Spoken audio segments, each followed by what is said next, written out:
50 लाख थी, हम अपने 10 लाख माइनस करके वो प्रॉपर्टी माइनर से 40 लाख में परचेज करते हैं। जी बिल्कुल कर सकते हैं, ये तो एडजस्टमेंट है ना, आप कर सकते हैं।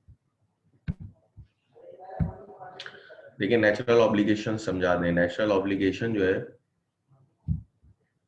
देखिए फॉर एग्जाम्पल आपने दराज पे ऑर्डर किया, ठीक है, और दराज आपके पड़ोसी को डिलीवर्ड करके चला जाता है, तो यहाँ पे दराज की कोई ऑब्लिगेशन नहीं थी कि वो वहां पे प्रोडक्ट देता, ठीक है, लेकिन उसने दे दिया तो ये मिस्टेक के तहत हुआ। लेकिन अब एक मिस्टेक और भी हो सकती है कि आपने क्या करा, ऑर्डर क्रिएट किया दराज पे, लेकिन डिलेड की हुआ बहुत, ठीक है, और उसके बाद वो आपको डिलीवर्ड करने आ गया, जब आपने सोच लिया था आप नहीं लेंगे, बहरहाल वो डिलीवर्ड करना, तो ये भी है। दूसरा,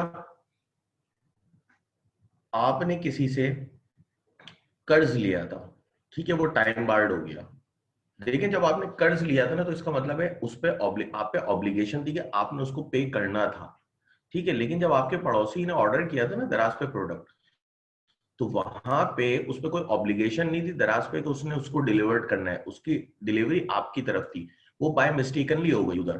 तो वो जो पड़ोसी की ट्रांजेक्शन थी उसकी कोई हमें ओरिजिन, कोई बैक डेटेड कोई भी कंडीशन नहीं मिलती, ठीक है। लेकिन अगर हम आपकी वाली ट्रांजेक्शन को देखते हैं कि आपने किसी से उधार लिए थे और वो टाइम बार्ड हो गए, ठीक है, वो टाइम बार्ड हो गया, अब आप पे नहीं करेंगे, लेकिन अगर देखें तो इस ट्रांजेक्शन की एक कंडीशन थी पुरानी कि आप उसको पे करना था आपको, मतलब आपने वाकई में कर्ज लिया था, ये इसका ओरिजिन था कि नेचुरली अराइज हुई थी ट्रांजेक्शन, ठीक है। वो अलग बात है, कुछ वक्त के बाद ये टाइम बार्ड हो गई, और अब अगर आप बाय मिस्टेक उसे पे करें और वो उसमें उसको रख ले, तो ये बिल्कुल एक नेचुरल ऑब्लिगेशन है। नेचुरल ऑब्लिगेशन वही है जो नेचुरली क्रिएट होती है, खुद से क्रिएट होती है, ठीक है, आपने क्रिएट की होती है, लेकिन डिलीवरी वाले में कोई क्रिएशन नहीं हुई थी, उसने वहां थोड़ी डिलीवर्ड करना था, पड़ोसी ने कभी उसको ऑर्डर थोड़ी किया था उस प्रोडक्ट का, ठीक है, तो ये होती है। बाकी कोई दूसरी बात पूछनी है तो पूछ लें।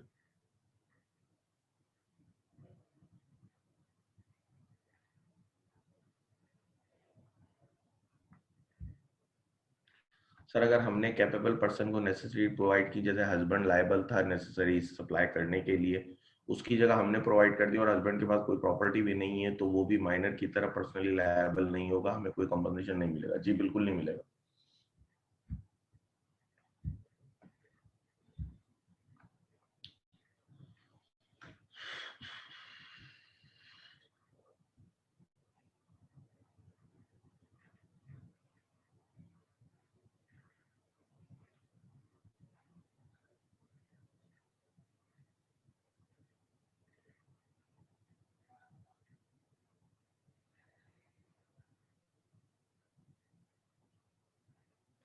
चलें जी, स्टार्ट करते हैं हम next chapter, remedies for breach of contract, ठीक है।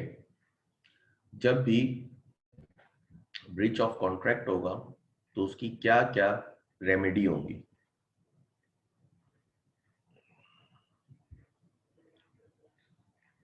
ठीक है, कि जब भी ब्रीच ऑफ कॉन्ट्रैक्ट होगा तो उसको क्या क्या रेमेडी हो सकती हैं, क्योंकि देखिए कॉन्ट्रैक्ट जब टूटेगा तो कुछ ना कुछ तो रेमेडीज होंगी ना, तो हम देखते हैं कि जब भी ब्रीच ऑफ कॉन्ट्रैक्ट होता है तो कॉन्ट्रैक्ट की क्या क्या रेमेडीज होती हैं जो कि एजरीफ पार्टी को, प्लेंटिफ को मिल सकती हैं अगेंस्ट द गिल्टी पार्टी, ठीक है, क्योंकि जब भी कॉन्ट्रैक्ट का ब्रिच होता है तो एक गिल्टी पार्टी बन जाती है, एक आपका प्लेंटिफ बन जाता है, एजरीफ बन जाता है, तो लाजमी सी बात है कुछ रेमेडीज हैं जो लॉ ने बयान करी हैं जिनके थ्रू हम उसको फिर डील करते हैं।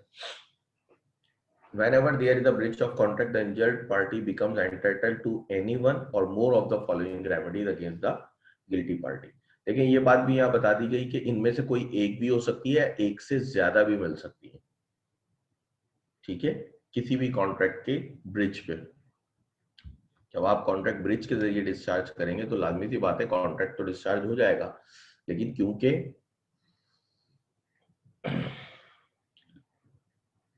कॉन्ट्रैक्ट तो डिस्चार्ज हो जाएगा, लेकिन लाजमी सी बात है कोई ना कोई रेमेडी गिल्टी एजरीफ पार्टी को देनी होगी।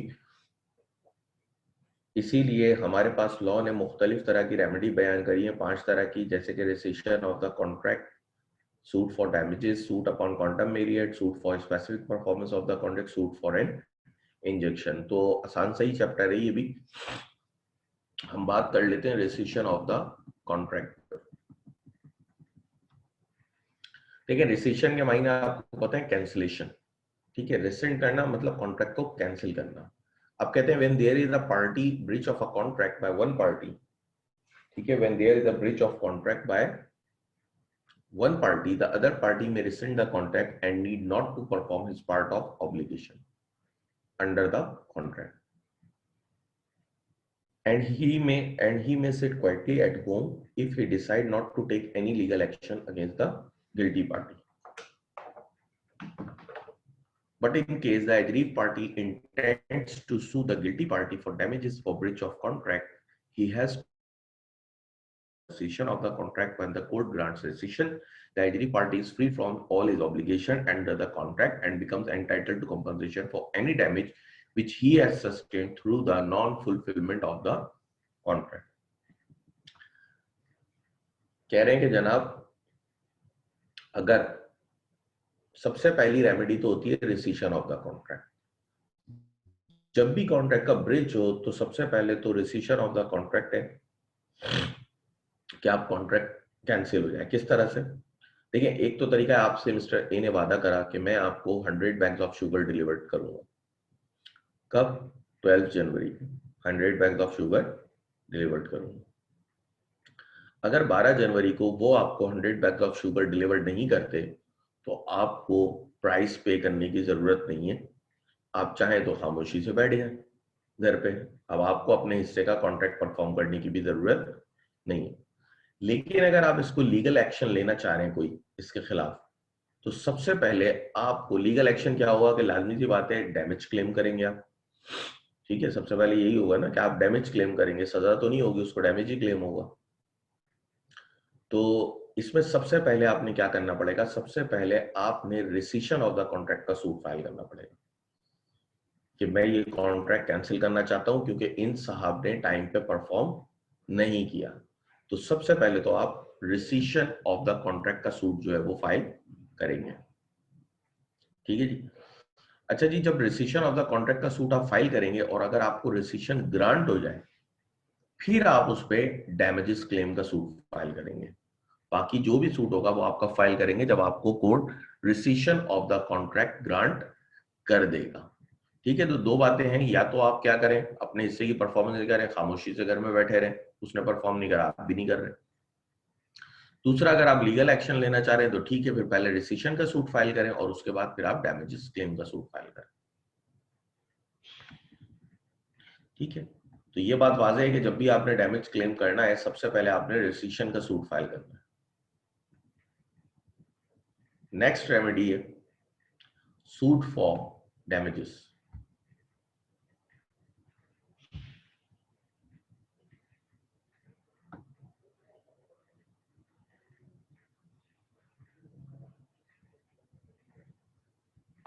ठीक है, सूट फॉर डैमेजेस। ठीक है, damages are a monetary compensation allowed to the injured party for the suffered or injury suffered by him as a result of the breach of contract.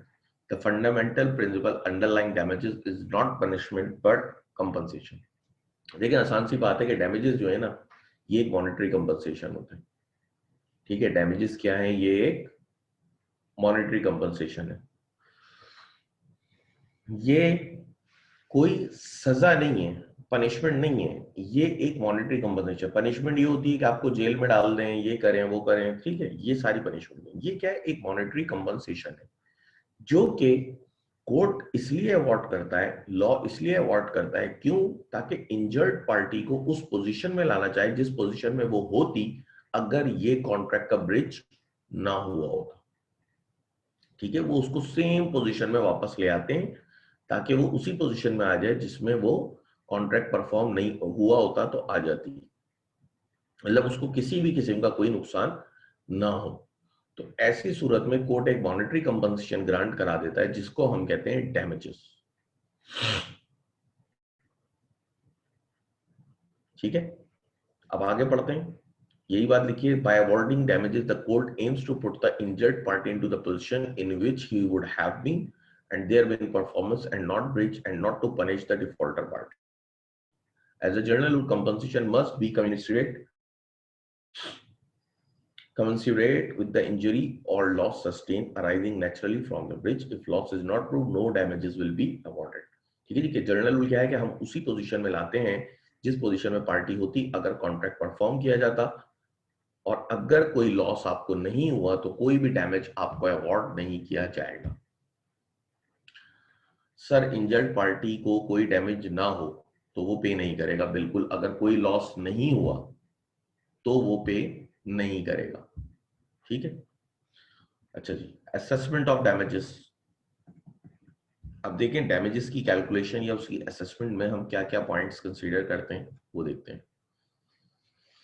We will now consider the extent to which a plaintiff is entitled to demand damages for breach of contract. The rules in this regard have been laid down by Section 73. Accordingly, an injured party is entitled to receive from the defaulter party. ठीक है, अब हम देखेंगे कि भाई damage किस हद तक क्लेम हो सकते हैं, कौन कौन से डैमेजेस क्लेम हो सकते हैं। ठीक है, और डिफॉल्टर पार्टीज आप किस हद तक अपनी वसूली वगैरह कर सकते हैं। तो पहली चीज, पहला पॉइंट क्या है असेसमेंट में, such damage which naturally arise in the usual course of things from such breach. एक नेचुरली अराइज जो ब्रिज हुआ है, ऑर्डिनरी डैमेज। ठीक है, अब ये जो जुमले हैं ना, ये आगे जब हम डिटेल में पढ़ेंगे तो आपको समझ में आ जाएंगे। अभी के लिए सुन लें कि एक तो ऑर्डिनरी डैमेज आपको ग्रांट हो सकता है जो नेचुरली अराइज होता है, दूसरा स्पेशल डैमेज होता है वो भी आपको ग्रांट हो सकता है, तीसरा इन एस्टिमेटिंग द लॉस। अच्छा, तीसरा पॉइंट ये है कि जब भी कोर्ट डैमेज को एसेस करेगा कि डैमेज की वैल्यू कितनी बन रही है, कि कितना मॉनेटरी कंपनसेशन दिलाया जाए, तो वहां पे वो इस पॉइंट को लाजमी कंसीडर करेगा कि प्लेंटिफ की भी ड्यूटी थी कि वो कोशिश करता कि उसको कम से कम डैमेज हो, कि duty to mitigate damage suffered, कि उसकी ये ड्यूटी थी कि वो कम से कम डैमेज सफर करता। ठीक है, तो ये भी कोर्ट लाजमी असेस करता है कि कहीं ऐसा ना हो कि प्लेंटिफ अपनी ड्यूटी से हटा तो नहीं, कि जानबूझ के उसने नुकसान होने दिया, लेकिन उसके पास ऐसे मेजर्स थे कि वो इन नुकसान को रोक सकता था, लेकिन उसके बावजूद उन्होंने उस नुकसान को नहीं रोका। ठीक है, इसी तरह आप अगर चाहें तो इसको काइंड्स ऑफ डैमेज भी ले सकते हैं कि ordinary journal damage, special damage, exemplary damage, nominal damage. अच्छा, एग्जाम्पलरी के दो और नाम, प्यूनिटिव और विंडिक्टिव। ठीक है, अब वो जो पॉइंट्स हैं वो सारे के सारे आपको कंसीडर होंगे कि अब देखिए उसमें था कि नेचुरली अराइज होने वाला जो डैमेज है उसको कोर्ट लेगा असेसमेंट में, वो चीज कहलाती है ordinary damage. There are such damages as may fairly and reasonably considered as arising naturally and directly in the usual course of things from the breach of contract itself. In other words, ordinary damages are restricted to the direct or proximate consequences. सही, direct damage मतलब जो direct loss आपको हुआ है, indirect damages में नहीं, indirect loss को consider नहीं करेंगे, हम डायरेक्ट को करेंगे। किस तरह से देखें, मिस्टर ए ने मिस्टर बी को कहा कि मैं आपको 10 जनवरी को 100 बैग्स ऑफ शुगर डिलीवर्ड करूंगा, sorry 5 bags of sugar delivered करूंगा, कितने के हिसाब से, 1000 रुपए के हिसाब से। कब कहा, 10 जनवरी। किस हिसाब से, 1000 रुपए के हिसाब से। अब हुआ क्या कि 10 जनवरी को उन्होंने बैग्स डिलीवर्ड, जब उन्होंने बैग्स डिलीवर्ड नहीं करे तो लाजमी सी बात है अब बी कहीं और से परचेज करेंगे, लेकिन आज जब बी 10 जनवरी को परचेज करने गए तो उनको एक बैग 1000 का नहीं मिल रहा, मार्केट में 1100 रुपए का मिल रहा है। कितने का मिल रहा है, 1100 रुपए का मिल रहा है। तो इसका मतलब है अब जब मिस्टर बी मार्केट से बैग परचेज करेंगे तो उनको हर बैग पे 100 रुपए का नुकसान होगा। तो इसका मतलब है 500 रुपए का उनको नुकसान हो रहा है, जो कि नेचुरली अराइज हो रहा है डायरेक्ट लॉस, क्योंकि मार्केट वैल्यू आपकी इंक्रीज कर गई। तो ये चीज कहलाती है ऑर्डिनरी डैमेज। ठीक है, कि डायरेक्ट लॉस आपको हो गया, ये चीज क्या कहलाई, ordinary damage.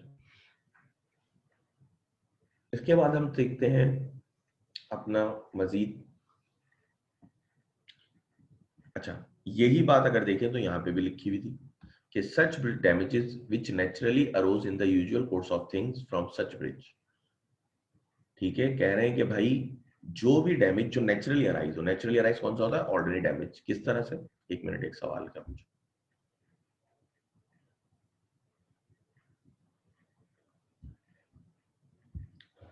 Sir commercial impossibility है अगर, तो भी तो ब्रिज हुआ ना, ब्रिज हुआ ना, आपने कमर्शियल इम्पॉसिबिलिटी थी जो भी था आपने ब्रिज किया, ब्रिज हो गया ना। आप इसको उसके साथ मर्ज क्यों कर रहे हैं? अगर कमर्शियल इम्पॉसिबिलिटी भी थी तो ब्रिज तो कर दिया उसने, जो भी था ये तो ब्रिज कर दिया ना।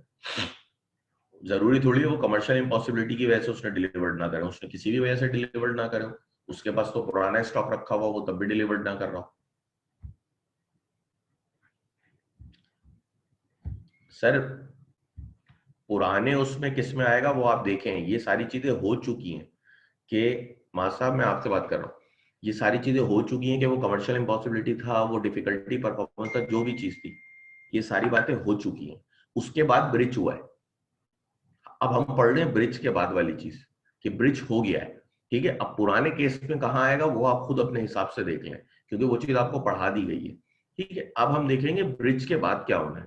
अब ब्रिज हुआ है, अब वो कमर्शियल इम्पॉसिबिलिटी की वजह से वो कुछ भी उसने सोच के किया, क्या पता कमर्शियल इम्पॉसिबिलिटी कैसे आप कह सकते हैं? मार्केट प्राइस 1100 रुपए बढ़ी, आपको क्या पता ए के पास स्टॉक कब का है? हो सकता है ए के पास जो स्टॉक हो वो तब का हो जब उसको 700 रुपए में मिलता था। ठीक है, वो सिचुएशन तो अलग है ना। हो सकता है उसने किसी और वजह से डिलीवर ना करा, उसके बाद दूसरा कस्टमर आ गया, इस वजह से इनको डिलीवर नहीं करा, जो अच्छी प्राइस दे रहा हो इनसे, कोई भी वजह हो सकती है। हम बात करेंगे ब्रिज हो गया है। कमर्शियल इम्पॉसिबिलिटी मैंने आपको समझा दिया था क्या होती है, अब हम बात करेंगे ब्रिज हो गया है। अब कंफर्म नहीं है कि सिर्फ उसने कमर्शियल इम्पॉसिबिलिटी की वजह से ही ब्रिज किया। ठीक है, क्योंकि हो सकता है उसके बाद दूसरी पार्टी आ गई हो सकता है उसके बाद बहुत पुराना स्टॉक हो, वो जानबूझ के ना दे रहा हो, कोई भी वजह हो सकती है। ठीक है, हम बात करेंगे ब्रिज हो गया, तो आप यहीं तक रहिए। तो डैमेजेस जो हैं, अब नेचुरली अराइज हुआ किस तरह से कि भाई अगर ये उसको बैग देता तो इसको 1000 रुपए के हिसाब से पड़ता, लेकिन आज वो बैग मार्केट में फिर 1100 रुपए का इनको लेना पड़ रहा है। जब 1100 रुपए का लेना पड़ रहा है तो 100 रुपए एक्स्ट्रा बैग ये पे कर रहे हैं, तो इसीलिए 500 रुपए इनको ऑर्डिनरी डैमेज अलाउ हो जाएगा कोर्ट से कि वो मिस्टर ए से ऑर्डिनरी डैमेज पे 500 रुपए लें, रिकवर करें। ठीक है जी, ये है ऑर्डिनरी डैमेज जो कि नेचुरली अराइज हुआ है, आपका डायरेक्ट लॉस हुआ है ट्रांजेक्शन से।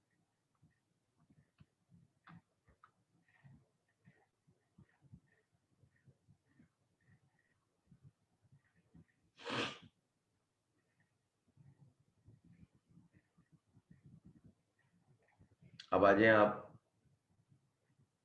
स्पेशल डैमेज पर। लेकिन ये स्पेशल डैमेज क्या है, इसमें इनडायरेक्ट लॉसेस भी आएंगे, इसमें इनडायरेक्ट लॉसेस भी आएंगे। Special damages are those which arise on account of special or unusual circumstances affecting the plaintiff. In other words, they are such remote losses which are not the natural and probable consequence of the breach of the contract. Unlike ordinary damages, special damages cannot be claimed as a matter of right. This can be claimed only if the special damage which would result in a special case of breach are brought to the notice of the other party. It is important that such damages must be in contemplation of the parties at the time when the contract entered into. Subsequently, knowledge of special circumstances will not create any special liability on the guilty party. पहली बात तो कह रहे हैं special damages क्या है, आपके indirect loss है, आपका इनडायरेक्ट लॉस है। ठीक है, मैं बताता हूं इनडायरेक्ट लॉस किस तरह से होता है। दूसरी बात, अब देखें सिचुएशन क्या है। मिस्टर ए से मिस्टर बी ने ऑर्डर किया, मिस्टर बी ने मिस्टर ए को ऑर्डर किया कि आप मुझे 10 बैग्स ऑफ शुगर डिलीवर्ड कर दें 80,000 रुपए के। ठीक है, ये इनकी बात होगी। अच्छा, वो मिस्टर बी जो है जो 10 बैग्स ले रहे हैं 80,000 के, वो आगे मिस्टर सी को बेचने वाले हैं, वो कितने के? 1,00,000 रुपए के, 20,000 के मुनाफे पे। ठीक है, ये अगर अब मिस्टर ए जो है इनको बैग्स डिलीवर्ड नहीं करते तो इनको 20,000 रुपए का, ठीक है, क्योंकि वो तो आगे मुनाफे पे बेचने वाले थे, तो ये जो इनडायरेक्ट लॉस हो रहा है ये बेसिकली कहलाता है स्पेशल डैमेज। ये सिर्फ उसी वक्त क्लेम हो सकता है जब आपने पार्टी के सामने वाली पार्टी जो है गिल्टी पार्टी, उसके नोटिस में ऑलरेडी आप ये बात लाए हुए हो कि देखो यार ये मैं तुम्हें बैग का ऑर्डर कर रहा हूं, ये टाइम पर डिलीवर करना क्योंकि इसको मुझे आगे बेचना है, इसकी डिलीवरी आप कंफर्म करो क्योंकि आपकी बेस पे मैं आगे ऑर्डर प्लेस करूंगा जहां पे मुझे इतने का मुनाफा है। अगर वो ये बात उसके नोटिस में लाएंगे अगर वो ये बात उसके नोटिस में लाएंगे तो स्पेशल डैमेज ग्रांट हो जाएगा। लेकिन अगर वो ये बात उसके नोटिस में नहीं लाएंगे तो स्पेशल डैमेज फिर ग्रांट नहीं होगा। तो जरूरी नहीं है कि किसी केस में सिर्फ ऑर्डिनरी डैमेज ग्रांट हो या स्पेशल डैमेज ग्रांट हो, ये भी हो सकता है कि ये दोनों ग्रांट हो जाए, ठीक है। लेकिन स्पेशल डैमेज के लिए जरूरी होता है कि दोनों पार्टी के जिसने गिल्ट किया है, ब्रिज किया है, उसके नोटिस में ये बात जरूर होनी चाहिए कि जनाब ये बैग अगर वो आगे बेचेगा तो उसको मुनाफा होगा। तो अब जो है 20,000 रुपए भी मजीद रिकवर किए जा सकते हैं इनडायरेक्ट लॉस के तहत। लेकिन कब? जबकि मिस्टर ए के नोटिस में ऑलरेडी हो कि भाई बी जो है वो सी को ये चीज सेल आउट करेंगे मुनाफे की बेस पे, ठीक है। तो ये चीज कहलाती है स्पेशल डैमेजेस और ये नोटिस में लाना जरूरी होती है,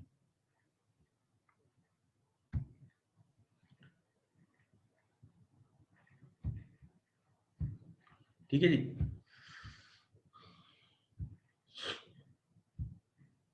अच्छा, स्पेशल डैमेज क्या होता है मैं दोबारा बता देता हूँ। देखिए, मिस्टर बी ने मिस्टर ए को कहा तुम मुझे 80,000 रुपए के शुगर बैग्स डिलीवर कर दो,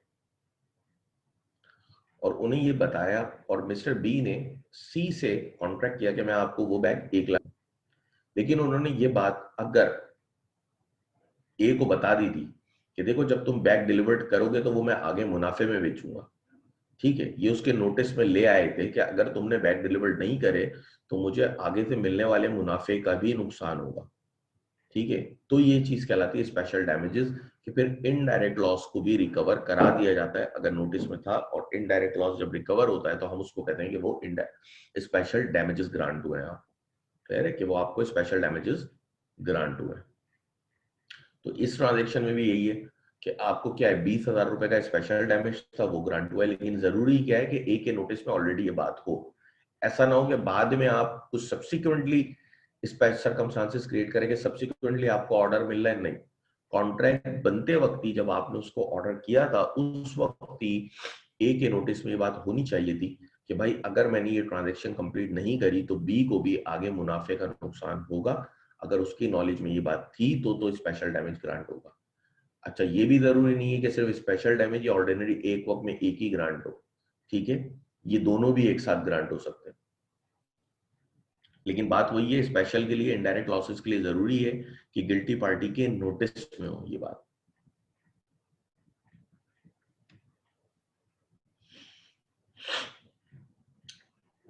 देखें जी, ये वाला जो डैमेज है एग्जाम्पलरी या विंडिक्टिव डैमेज, ये सिर्फ दो ही कंडीशंस में ग्रांट होता है, ठीक है। These are such damages which are awarded with a view of punishing the guilty party for the breach and not by way of compensation for the loss suffered by the aggrieved party. As observed earlier, the cardinal principle of the law damages for breach of contract is to compensate the injured party for the loss suffered and not to punish the guilty party. Hence, obviously, exemplary damages have no place in the law of contract and are not recoverable. ठीक है जी।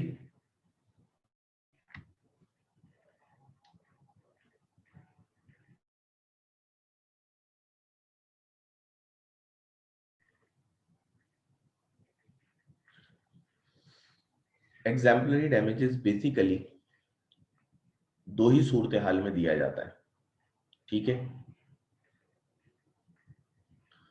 अच्छा, इसकी खास बात यह है कि exemplary damages basically आपने शुरू में पढ़ा है कि डैमेजेस जो है वो मॉनेटरी कंपनसेशन के तौर पे कंपनसेशन होता है, ना कि पनिशमेंट होती है। लेकिन एग्जाम्पलरी डैमेजेस को हम लेते हैं कि ये जो है आपकी पनिश के तौर पे हम देते हैं, और ये सिर्फ दो ही सूरत हाल में देते हैं। पहली, breach of a contract to marry, कि अगर आपसे किसी ने शादी का वादा किया, ठीक है, और फिर शादी से इनकार कर दिया, तो आपकी फीलिंग्स इंजर्ड होती हैं, तो ऐसी सूरत में भी आपको जो डैमेज ग्रांट होगा वो होगा एग्जाम्पलरी डैमेज, ठीक है, इसमें in this case the amount of damage will depend upon the extent of injury to the party's feelings. One may be ruined and may other not mind so much. कि अगर शादी का वादा करके शादी तोड़ी, ठीक है, तो फिर लाजमी सी बात है ऐसी सूरत हाल में यही होता है कि किसी एक की तो फीलिंग्स को काफी इंजर्ड होती हैं, लेकिन दूसरा इतना माइंड नहीं करता इस बात को। तो जो भी इंजर्ड पार्टी होगी वो यहाँ पे डैमेज क्लेम करेगी, और ये डैमेज कहलाएगा एग्जाम्पलरी डैमेज। ये सिर्फ दो ही सूरतों में ग्रांट होता है, एक तो breach of a contract to marry, और दूसरा dishonour of cheque by a banker when there are sufficient funds to the credit of the customer. दूसरा क्या है कि कस्टमर के अकाउंट में पैसे थे, उसने चेक भी इशू किया, लेकिन बैंक ने उसको डिसऑनर्ड कर दिया एज इनसफिशिएंट फंड। कि आपके अकाउंट में पैसे थे, आपने चेक इशू करा, लेकिन बैंक ने क्या करा, बैंक ने कह दिया कि आपके अकाउंट में पैसे नहीं है और चेक को डिसऑनर्ड कर दिया इस बेस पे। तो इन्हीं दोनों सूरत हाल में ये डैमेज ग्रांट होता है, जिसको हम कहते हैं एग्जाम्पलरी डैमेज, जिसका बेसिकली मकसद सामने वाली पार्टी को पनिश करना होता है। ठीक है, लेकिन इसलिए ये सिर्फ दो ही सूरतों में ग्रांट होता है, एक तो breach of a contract to marry, कि जब आपसे कोई शादी का वादा करे और ना करे जिससे आपकी फीलिंग्स इंजर्ड हो जाए, और दूसरा dishonour of cheque by banker. अच्छा, दोनों की फीलिंग इंजर्ड हो जाए शादी के वादे में तो फिर तो ये डैमेज नहीं मिलेगा, ठीक है, लेकिन अगर एक की फीलिंग इंजर्ड हुई और दूसरी की नहीं हुई इतनी ज्यादा, तो फिर ये डैमेज मिल जाता है। और दूसरा, आपके अकाउंट में पैसे थे और बैंक ने आपको कहा कि नहीं आपके अकाउंट में पैसे नहीं है, इनसफिशिएंट फंड की बेस पे आपको चेक डिसऑनर्ड कर दी। एक क्वेश्चन आया, मैरिज का कौन सा डैमेज ग्रांट होगा? Exemplary damage. बता तो रहा हूं मुस्तकिल नाम, एग्जाम्पलरी डैमेज। ठीक है जी। फिर आपके पास है नॉमिनल डैमेज।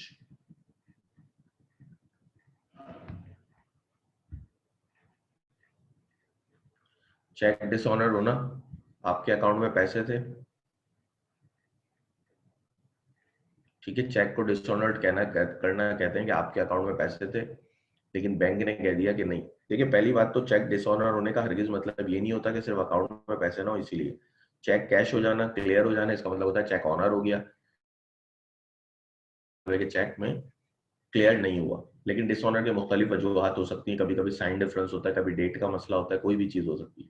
लेकिन सिर्फ एक केस होता है, वो होता है नॉट सफिशिएंट फंड, एनएसएफ। आपने अकाउंट्स में बैंक रिकंसिलिएशन में भी ये टर्म बहुत पढ़ी होगी, एनएसएफ की।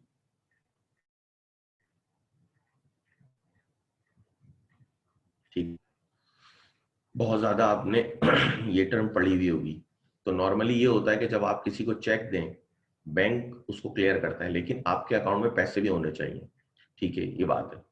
अगर आप किसी को चेक देते हैं और बैंक जो है वो मना कर देता है चेक क्लियर करने से, हालांकि आपके अकाउंट में पैसे थे, तब भी बैंक उसको बोल दे कि भाई इस अकाउंट में पैसे नहीं है, और एनएसएफ की नॉट सफिशिएंट फंड की स्टैंप लगा के उसको डिसऑनर कर दे, तो ऐसी सूरत में भी आपको एग्जाम्पलरी डैमेज ग्रांट होगा। अच्छा, इसमें एक और बात याद रखिएगा कि जितना छोटा चेक होगा उतना बड़ा डैमेज ग्रांट होगा। जितने छोटे अमाउंट का चेक होगा उतना बड़ा डैमेज ग्राउंड होगा, क्योंकि इसमें कस्टमर की रेपो खराब हो रही है। जो शख्स चेक इशू कर रहा है उसकी अपनी इज्जत जा रही है। ठीक है कि यार 10,000 का चेक कैश नहीं होता इनका, वो बाउंस हो जाता है।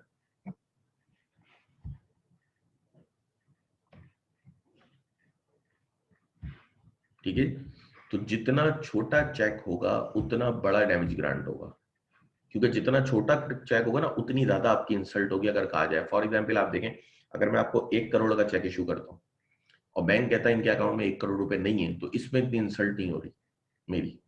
लेकिन अगर मैं आपको 10,000 रुपए का चेक इशू करता हूँ और बैंक कहे कि 10,000 अकाउंट में नहीं है, तो ज्यादा इंसल्ट होगी। आप बोलेंगे यार 10,000 का चेक बाउंस हो गया। ठीक है, तो ये बात है। तो दोनों सूरत हाल में आपको एग्जाम्पलरी डैमेज ग्रांट हो जाता है। फिर है चौथा, अच्छा ये सारी काइंड ऑफ डैमेजेस भी हैं एक तरह से ना, तो अगर पेपर में काइंड ऑफ डैमेजेस के हवाले से ही पूछा जाए तो ये भी चारों वही काइंड है।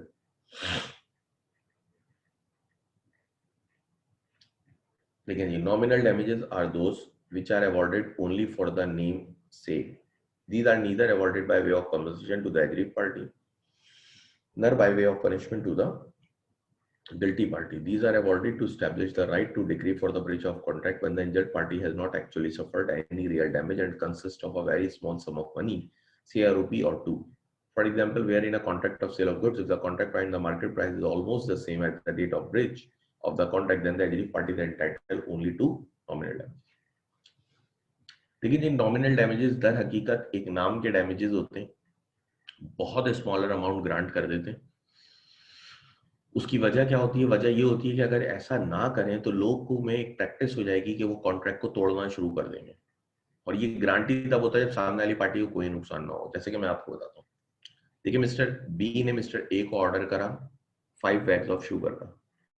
जिस दिन ऑर्डर करा उस दिन शुगर की प्राइस 1000 थी, 1000 के हिसाब से इनका कॉन्ट्रैक्ट हुआ, ठीक है, कि हम 12 जनवरी को डिलीवर करेंगे। अब हुआ क्या, जब 12 जनवरी आई तो ए ने मना कर दिया, मैं तुम्हें डिलीवरी नहीं कर रहा। लेकिन आज मार्केट प्राइस में जो मार्केट में बैग मिल रहा है वहां भी 1000 का मिल रहा है, तो बी के भाई ये भी ऑप्शन है कि बी को अगर देखा जाए तो दर हकीकत कोई नुकसान नहीं हो रहा। क्यों नहीं हो रहा? क्योंकि पहले भी 1000 में मिल रहा था, आज भी 1000 में। अगर ठीक है उन्होंने ब्रिज कर दिया, आप कहीं और से भी खरीद सकते हैं, मार्केट से ले लो, 1000 में मिल रहा है। तो अब अगर इस ट्रांजेक्शन में देखें तो दर हकीकत कोई भी एक्चुअल लॉस नहीं हुआ। लेकिन यहाँ पे ऐसे मौकों पे अगर रेसिशन के बाद डैमेजेस का सूट फाइल करा जाए तो फिर वहां पे कोर्ट नॉमिनल डैमेजेस ग्रांट कर देता है। वो भी इस वजह से कि भाई ये प्रैक्टिस ना बन जाए कि लोग देखें कि अगर सामने वाले को कोई नुकसान नहीं हो रहा तो वो फौरन से कॉन्ट्रैक्ट को ब्रिज कर दे। ये चीज को रोकने के लिए लॉ ने नॉमिनल डैमेजेस की काइंड बनाई है।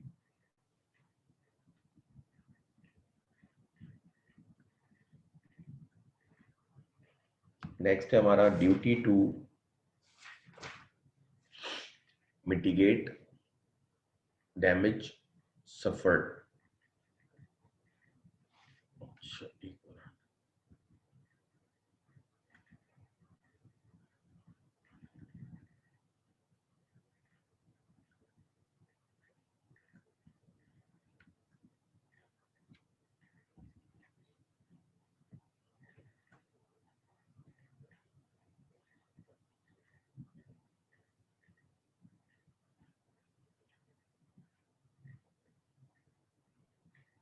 देखिए duty to mitigate damage suffered क्या होती है? ये होती है कि भाई एक शख्स को चाहिए कि जब भी कोई कॉन्ट्रैक्ट का ब्रीच हो तो वो तमाम जो भी गिल्टी एग्रीव्ड है, प्लेंटिफ है, वो तमाम वो मेजर्स ले जो कि वो ले सकता था,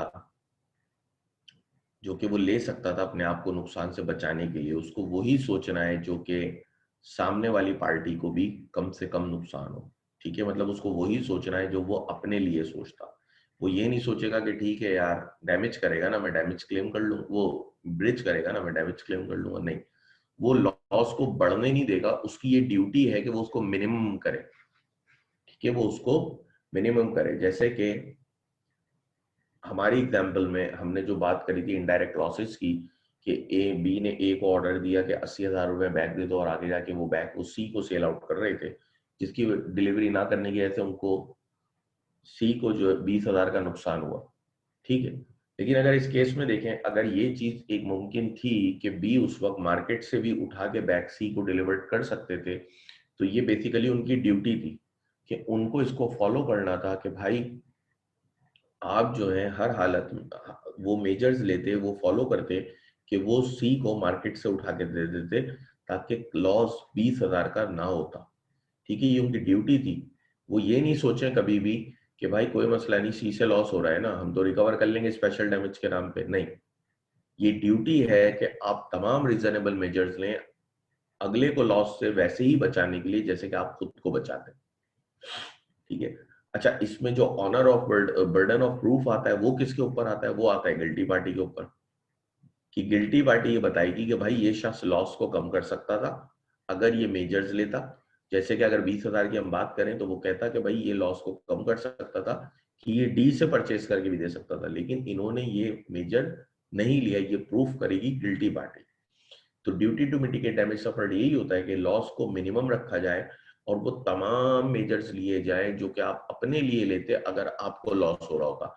तो इस कॉन्ट्रैक्ट के ब्रिज की सूरत में भी आपने यही करना है कि जब ब्रिज हो, ठीक है अगले ने गिल्ट किया है, लेकिन लॉ आपको कहता है कि आप भी तमाम के तमाम मेजर्स लें ताकि कम से कम लॉस हो। क्लियर है?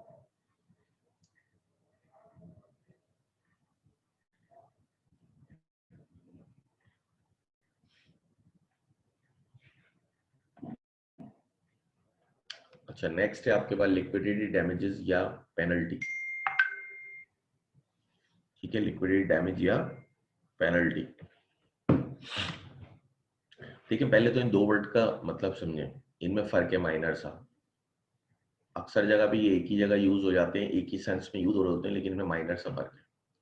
ठीक है, liquidity damage means a sum fixed up in advance which is fair and genuine pre estimate of the probable loss that is likely to result from the breach.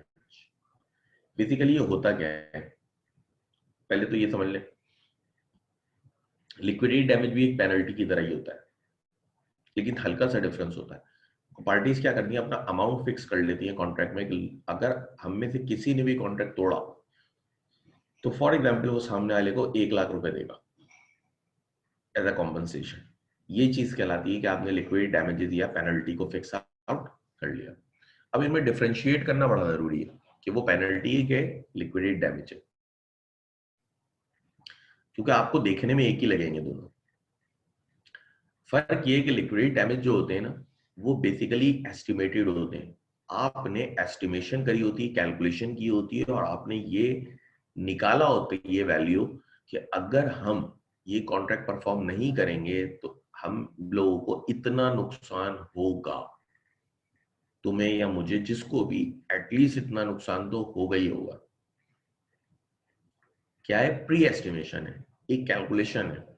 ठीक है, कि आप जेन्युइन कैलकुलेशन करते हैं, pre estimate करते हैं, और फिर हिसाब किताब लगा के आप एक वैल्यू डिसाइड करते हैं कि अगर ये कॉन्ट्रैक्ट परफॉर्म नहीं हुआ तो हमें इतना नुकसान होगा, और ये चीज कहलाती है लिक्विडिटी डैमेज। अच्छा, पेनल्टी क्या होती है? Penalty means a sum fixed up in advance which is extravagant and unconscionable in amount in comparison with the great loss that could conceivably be proved to have followed from the breach. Thus, the essence of penalty is the payment of money stipulated in term of the fund. Penalty क्या? Without calculation है, एक amount fix कर ले कि just इतने पैसे मिलेंगे अगर ये कॉन्ट्रैक्ट का ब्रेच हुआ, तो ये पेनल्टी है जिसमें आप एस्टिमेशन नहीं करते। अच्छा, लॉ क्या करता है, जब भी आप ब्रिज में लिक्विडिटी डैमेज या पेनल्टी क्लेम करने आते हैं तो लॉ, भले आपने पेनल्टी फिक्स करी हुई है, लॉ तब भी आपको लिक्विडिटी डैमेज ही दिलाएगा, कि कैलकुलेशन करवाएगा और कैलकुलेशन करवा के आपको प्री एस्टिमेट लॉस दिलाएगा। तो ये बहुत माइनर सा डिफरेंस है दोनों के बीच में। ठीक है, बहुत माइनर सा है, लेकिन क्या है कि एक अमाउंट तो फिक्स है, लेकिन लिक्विडिटी डैमेज का जो अमाउंट है वो कैलकुलेटिव है। आपने उसको कैलकुलेट कराया था फ्यूचर देख के। ठीक है, आपने प्री एस्टिमेशन करी हुई। पेनल्टी के आपने ऐसी अमाउंट एक फिक्स कर लिया। तो जब भी आप कोर्ट में जाएंगे ना रेसिशन का डैमेज के लिए, लिक्विडिटी के लिए, तो वो हमेशा आपको लिक्विडिटी डैमेज ग्रांट करेंगे, पेनल्टी नहीं करेंगे, क्योंकि पेनल्टी आप जितना भी अमाउंट सेट कर लें वो ग्रांट आपको वही करेंगे जो उनकी कैलकुलेशन के तहत आएगा, और जब कैलकुलेशन के तहत आएगा तो फिर वो लिक्विडिटी डैमेज कहलाएगा, पेनल्टी नहीं कहलाएगा। क्लियर है?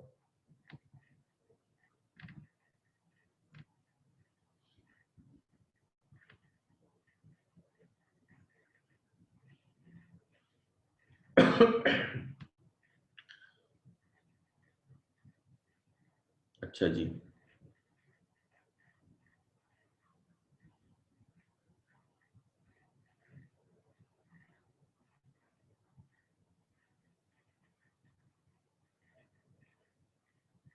अच्छा, इसकी ये एक्सेप्शन भी है। ठीक है, एक ना, इसको अभी डेफर कर देते हैं।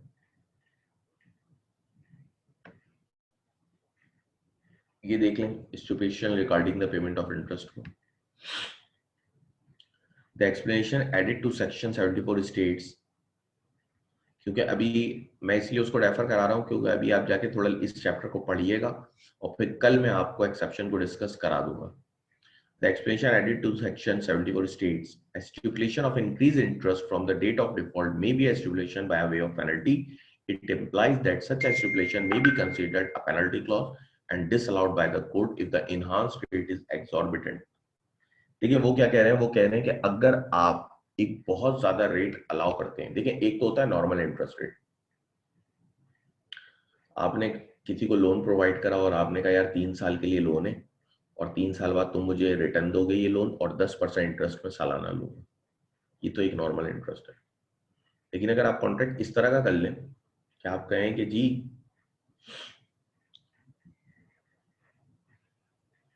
मैं जो है 3 साल बाद अगर तुम लोन नहीं दे सके तो रेट ऑफ इंटरेस्ट जो है वो 35% हो जाएगा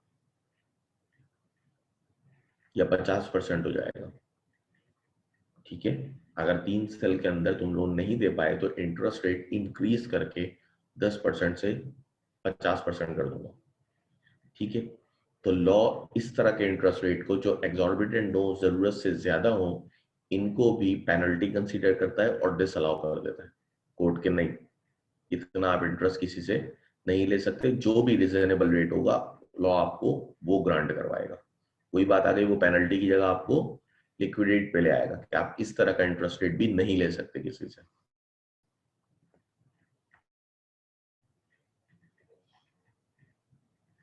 ठीक है।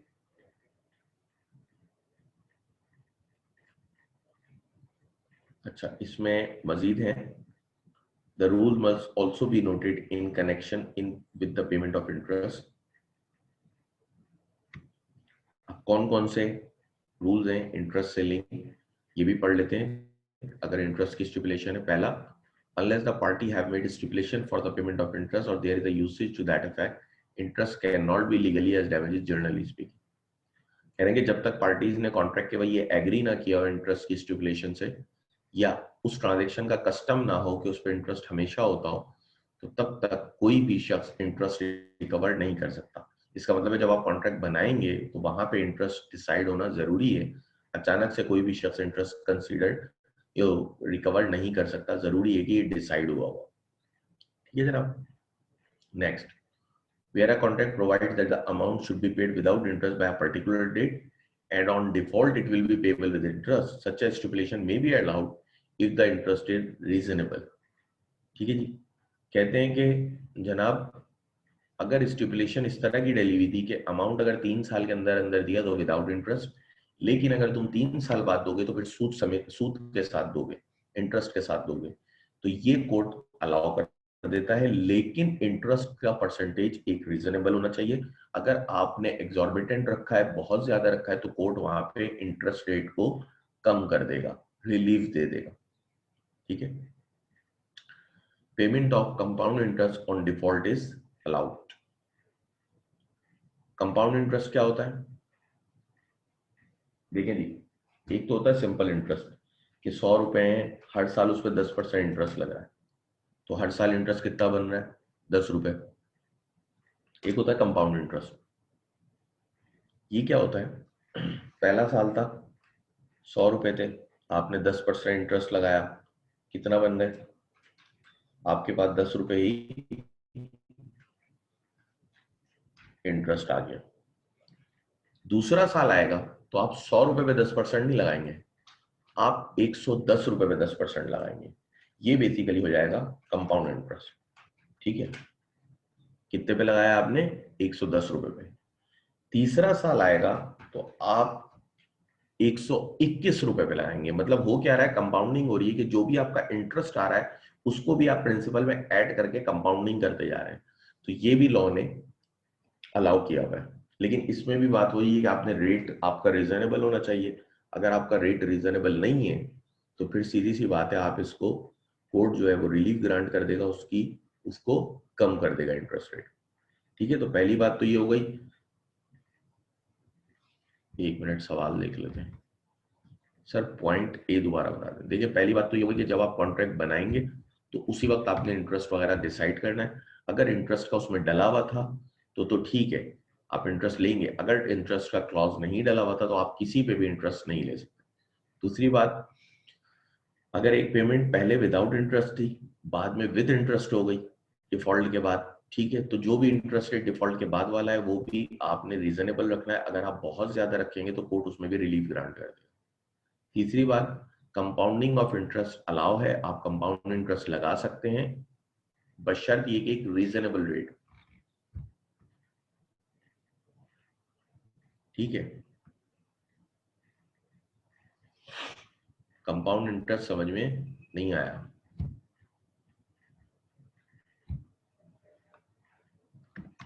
देखिए पहले साल आप इंटरेस्ट लगाएंगे, कितना लगाएंगे?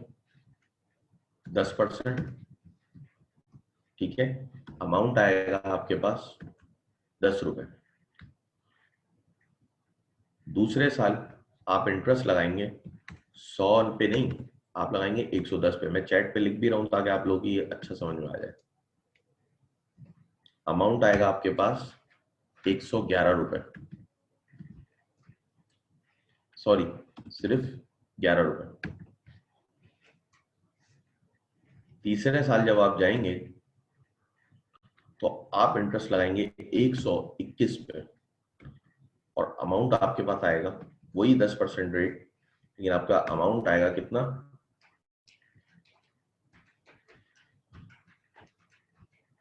12.12 रुपए। ठीक है, अब चौथे साल आप जब जाएंगे तो आप लगाएंगे 121 प्लस 12 पे, 133 पे, और इंटरेस्ट आ रहा है आपका 10%, तो आपका आ गया 133 13.3 कर लें या 3 कर लें। ठीक है, अगर आप देखें तो चैट में ये लिखा हुआ भी आ गया होगा आप लोगों के पास। ठीक है, बेसिकली हो क्या रहा है, इसमें कंपाउंडिंग हो रही है। कंपाउंडिंग किस तरह से हो रही है? क्या आपने किया क्या, आप इंटरेस्ट को इंटरेस्ट लगा रहे हैं, मतलब जो भी इंटरेस्ट आपका आता जा रहा है, जैसे कि हम देखें पहले साल 100 रुपए पे इंटरेस्ट लगाया 10%, 10 रुपए इंटरेस्ट हुआ। अगर हर साल 100 रुपए पे लगाते तो ये चीज कहलाती सिंपल इंटरेस्ट। कंपाउंडिंग क्या होती है कि जो इंटरेस्ट पहले साल आया उसको आप प्रिंसिपल में ऐड करते जा रहे हैं। दूसरे साल 100 पे नहीं लगाया, हमने लगाया 110 पे, वही 10%, तो 11 रुपए। तीसरे साल हमने उस 110 में उस 11 को प्लस करा, 121 पे लगाया, और फिर चौथे साल 121 में 12 को प्लस करा तो 133 पे इंटरेस्ट लगाया। ये चीज कहलाती है कंपाउंड इंटरेस्ट। ये लॉ ने अलाउ की हुई है कि आप ये कंपाउंड इंटरेस्ट की कैलकुलेशन कर सकते हैं, इस तरह से इंटरेस्ट अप्लाई कर सकते हैं, लेकिन शर्त है कि इंटरेस्ट रेट रीजनेबल होना चाहिए। ठीक है, क्या शर्त है? कि इंटरेस्ट रेट रीजनेबल होना चाहिए। क्लियर है यहाँ तक? ठीक है, अब है अर्नेस्ट मनी, ये आपका होमवर्क है। ठीक है, इसको आप पढ़ के कल की क्लास में ही बता दिएगा, और ये कल मैं पूछ लूंगा किसी से, क्योंकि ये बहुत आसान सी चीज है, और ये पूछ लूंगा आपसे कि ये होती क्या है। कॉस्ट ऑफ सूट पे आ जाए।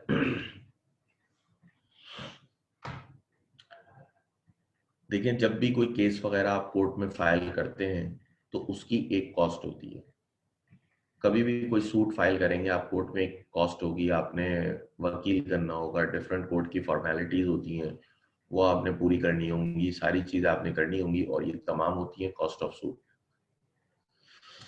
ठीक है, जब भी आप लाजमी तो आते हैं ना, आप जाएंगे केस को लड़ेंगे, और फिर उसमें जो भी चीजें होंगी, किस तरह से क्या फाइल फीस है, क्या चीज नहीं है, केस सूट फाइल करने की तमाम चीजें आप पे ऑफ करेंगे। ठीक है, जो भी चीज होती हैं ये कहलाती हैं कॉस्ट ऑफ सूट। ठीक है, अच्छा, summary of rules regarding the measure of damages. पहली बात, the aggrieved party is entitled in addition to the damages to get the cost of getting the decree for damages from the defaulter party. The cost of suit for damages is the discretion of the court. कह रहे हैं कि aggrieve party के पास ये चीज है कि वो डैमेज के साथ साथ कॉस्ट ऑफ सूट भी क्लेम करें, जो उनका खर्चा हुआ उस केस को लड़ने पे, लेकिन कॉस्ट ऑफ सूट मिलेगी डिस्क्रिप्शन ऑफ द कोर्ट पे, कि कोर्ट आपको ग्रांट करेगा कि आपको। ठीक है, कहते हैं कि कॉस्ट ऑफ सूट क्या है? कॉस्ट ऑफ सूट है कि जब भी आप कोई केस वगैरह सूट फाइल करते हैं तो उसकी एक कॉस्ट इनकर हो रही होती है। ठीक है, वो तमाम की तमाम कॉस्ट जो है वो भी आप रिकवर कर सकते हैं डैमेजेस के साथ, लेकिन किस वक्त? जब कोर्ट आपको अलाउ करेगा, ये डिस्क्रिप्शन ऑफ द कोर्ट पे मिलेगी। अच्छा, अब नीचे है summary of the rules regarding the measure of damages. इन चारों पॉइंट्स को आप जल्दी से पढ़ लें, ये इसी चैप्टर का समरी है। अगर कुछ समझ में नहीं आया हो तो मुझसे पूछ लें। ये 8 पॉइंट्स है, सॉरी 10, ये 10 के 10 पॉइंट्स आप जल्दी से पढ़ लें। कुछ समझ में ना आया हो तो मुझसे पूछ लें, क्योंकि ये तमाम चीजें जो हैं ये वही हैं जो अब तक आपने पढ़ी है पूरे चैप्टर में।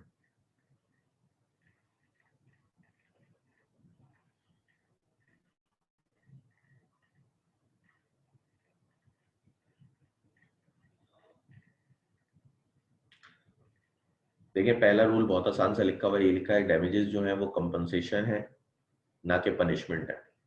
दूसरा, इंजर्ड पार्टी को उसी पोजीशन में हम लाएंगे जिस पोजीशन में वो होती अगर कॉन्ट्रैक्ट परफॉर्म होता। तीसरा, जो एक्चुअल लॉस नेचुरली अराइज हुआ है वो आप क्लेम कर सकते हैं, मतलब ऑर्डिनरी डैमेज। चौथा, स्पेशल डैमेज आप तब क्लेम कर सकते हैं जब आप अगले की नोटिस में ये बात लाए हुए हो कि तुम्हारे कॉन्ट्रैक्ट की बेस पे आगे भी एक कॉन्ट्रैक्ट है जिसकी वजह से मुझे लॉस हो जाएगा, प्रॉफिट लॉस होगा, और फिर वो जो है मैं तुम्हें तुमसे कवर करूंगा। अगर डैमेजेस को एसेस करना डिफिकल्ट है तो ये कभी भी इंजर्ड पार्टी को रिकवरी से नहीं रोकता, ठीक है। बाद औकात डैमेज को एसेस करना डिफिकल्ट जरूर होता है, लेकिन उसको हम ये नहीं कहेंगे कि वो इंजर्ड पार्टी को रिकवरी से रोकेगा। अगर कोई भी लॉस नहीं हुआ, छठे पॉइंट में, अगर कोई भी लॉस नहीं हुआ दोनों पार्टीज को, तो नॉमिनल डैमेज ग्रांट होगा, अगर कोई भी लॉस नहीं हुआ। सातवां, अगर पार्टीज ने, if the parties fix up in advance the sum payable as damage in case of breach of contract, the court will allow only reasonable compensation so as to cover the actual loss sustained, not exceeding the amount so named in the contract. वही बात लिखी हुई जो liquidate damage में थी कि अगर आपने कोई अमाउंट डिसाइड किया है तो कोर्ट हमेशा रीजनेबल अमाउंट दिलाएगा, अगर आपने बहुत ज्यादा अमाउंट डिसाइड किया है तो कोर्ट वो नहीं दिलाएगा। वही वाली बात कि पेनल्टी नहीं दिलाएगा, लिक्विडेट डैमेज दिलाएगा, और लिक्विडेट डैमेज आपको पता है कैलकुलेशन के तहत आते हैं, प्री एस्टिमेट होते हैं। एग्जाम्पलरी डैमेजेस दो ही सूरतों में ग्रांट होंगे, कि कोई शादी का वादा तोड़ दे, breach of contract to marry, या आपके अकाउंट में पैसे थे और बैंकर ने आपको मना कर दिया कि मैं आपका चेक क्लियर नहीं करूंगा। नवा, इंजर्ड पार्टी की ये ड्यूटी है कि वो डैमेज को मिनिमाइज करे, डैमेज को कम से कम रखे, ठीक है, ये उसकी ड्यूटी है। 10वां, the injured party is entitled to get the cost of the getting the decree for damages for the defaulter party। 10वां पॉइंट वही है कि ना सिर्फ आप डैमेज ले सकते हैं बल्कि आप जो कॉस्ट ऑफ सूट लगी है वो भी ले सकते हैं at the description of court, आपको वो भी मिल सकती है। तो ये पूरे जितना अब तक आपने पढ़ा था ये उसके समराइज पॉइंट है।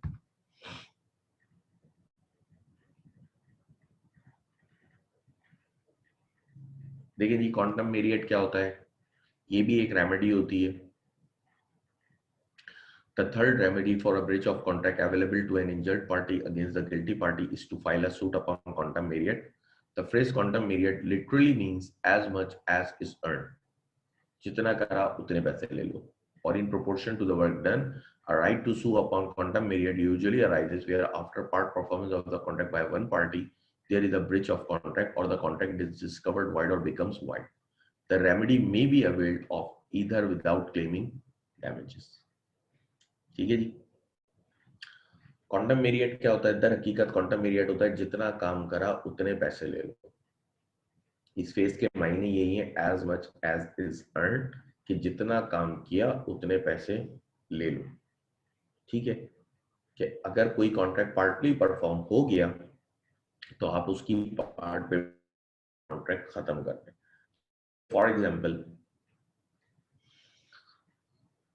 आपने देखा होगा, ठीक है, अगर एक शख्स से आपने 3 स्टोरी बिल्डिंग का वादा किया था और आप 1 स्टोरी बिल्डिंग बनाते हैं, ठीक है, जैसे कि फॉर एग्जांपल मैं आपको बताता हूँ, आपने किसी शख्स से जो कॉन्ट्रैक्ट हुआ था वो 4 मंजिला इमारत, ठीक है, कि हम 4th फ्लोर तक एक वो प्लाजा आपको बना के देंगे। हुआ क्या, आपने जब करा था तब ऐसा कोई रूल नहीं था, 3 फ्लोर बने या 2 फ्लोर बने, 2 फ्लोर के बाद हुआ ये कि गवर्नमेंट का रेगुलेशन आ गया कि क्योंकि ये जगह एयरपोर्ट के करीब है इस वजह से अब अगर देखें तो ये कॉन्ट्रैक्ट एक तरह से वाइड भी हो गया कि मजीद इसको परफॉर्म नहीं किया जा सकता। ठीक है, क्या बोला मैंने, मैं बोला कि अगर आपका एक शख्स से कॉन्ट्रैक्ट हुआ था कि आप 4th फ्लोर की बिल्डिंग उसको बना के देंगे, जब करा था कोई रेगुलेशन नहीं था, सब कुछ क्लियर था, लेकिन जब आपका कॉन्ट्रैक्ट वगैरह सब हो गया, कंस्ट्रक्शन होने लगी, तो वहां पे फिर गवर्नमेंट रेगुलेशन आया कि ये जगह क्योंकि एयरपोर्ट के करीब है, तो इस वजह से हम यहाँ पे 4th फ्लोर अब अलाउ नहीं करते। ये आ गया। तो अब देखें तो ये कॉन्ट्रैक्ट एक तरह से वाइड भी हो गया। अच्छा, बाज़ औक़ात ये वाइड होते हैं, बाज़ औक़ात नहीं भी होते, ठीक है। तो अब मजीद बन भी नहीं सकता 4th फ्लोर, तो आप क्या उसको पेमेंट नहीं करेंगे? नहीं, वो आप अगर अब ब्रिज होता है तो वो आप पे सूट फाइल करेगा क्वांटम मेरियट का कि जितना बनाया है उतने पैसे दे दो, मतलब 3 फ्लोर के पैसे दे दो। आप ये नहीं कह सकते कि नहीं भाई तुमने 4 फ्लोर नहीं बनाए थे, मैं पैसे नहीं दूंगा। वो आप पे क्वांटम मेरियट का सूट फाइल करेगा, जिसमें कोई डैमेज नहीं होता, जितना काम करा है उतने पैसे आप ले लेते हैं, ठीक है। जैसे कि कराची मेन कैंपस में जो आईसीएम है, उसका भी आपने देखा होगा कि एक प्लाजा बनना था 8 फ्लोर, वो कंप्लीट नहीं हो सका।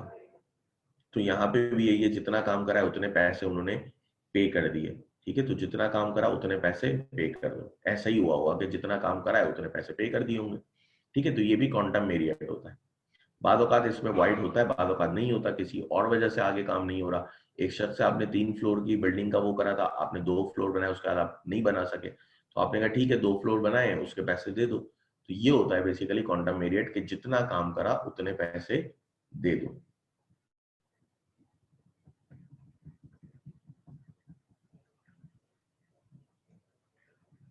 अब किन किन केसेस में देखते हैं हम क्वांटम मेरियट का सूट फाइल हो सकता है।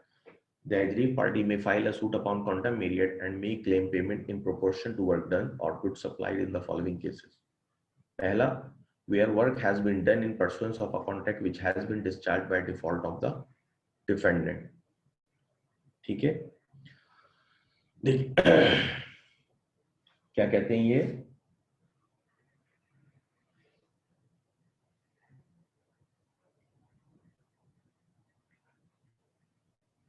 कि where work has been done in pursuance of a contract। एक मिनट, एक सवाल कर लिया किसी ने। सर अगर वो 2 फ्लोर नहीं बनाता तो हम सूट फाइल कर सकते हैं?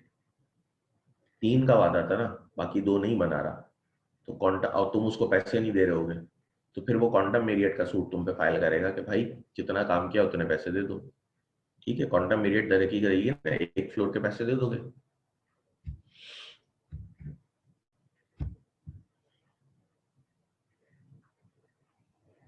ठीक है।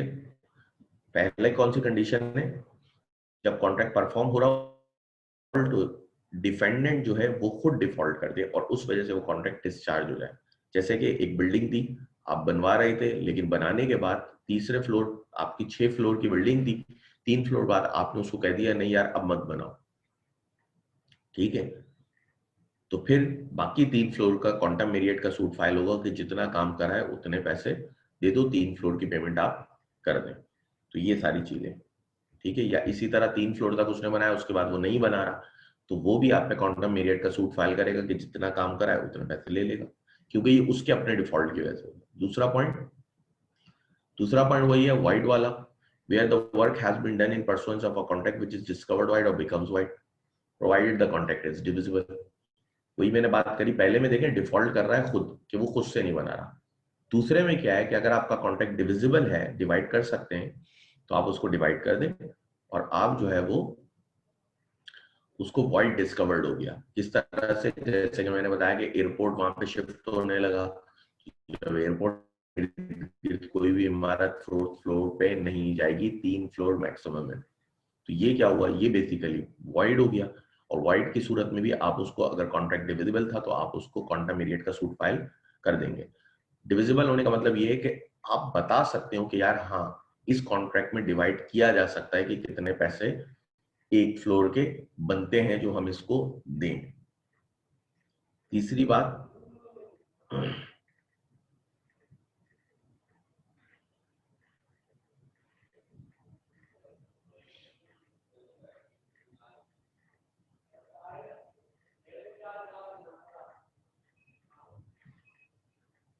when a person enjoys benefit of non-gratuitous act, although there exists no express agreement between the parties, one of such cases provided in section 70 Section 70 lays down that when services are rendered or goods are supplied by a person without any intention of doing so gratuitously, and the benefit of the same is enjoyed by the other party, the latter must compensate the former or restore the thing or delivered.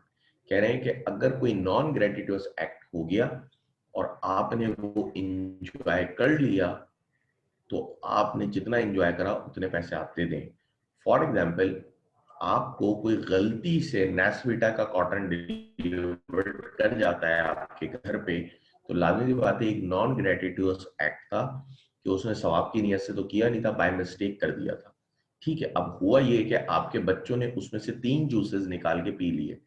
अब जब वो वापस आया तो अब करेंगे क्या? अब क्वांटम मेरिट की बेस पे आप उन 3 जूसेस की पेमेंट करेंगे, जितना यूज कर लिया उतने पैसे दे दो, और दूसरा बाकी की थिंग्स उसको रिकवर करा देंगे, वापस दे देंगे।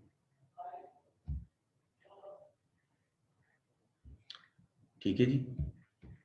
अच्छा, पॉइंट 2 एक शख्स ने कहा दोबारा रिवाइज कर देते हैं। पॉइंट 2 में और पॉइंट 1 में यही फर्क है कि पॉइंट 1 में पार्टी खुद डिफॉल्ट कर रही है, आगे कंस्ट्रक्शन नहीं कर रही। दूसरे में ये है कि वॉइड हो रहा है। जैसे कि हमने बताया ना, हमारा एक 4th फ्लोर का एग्रीमेंट था कि 4 फ्लोर का एक बिल्डिंग बनानी है, लेकिन जब करा सब कुछ सही था, बाद में गवर्नमेंट रेगुलेशन आ गई।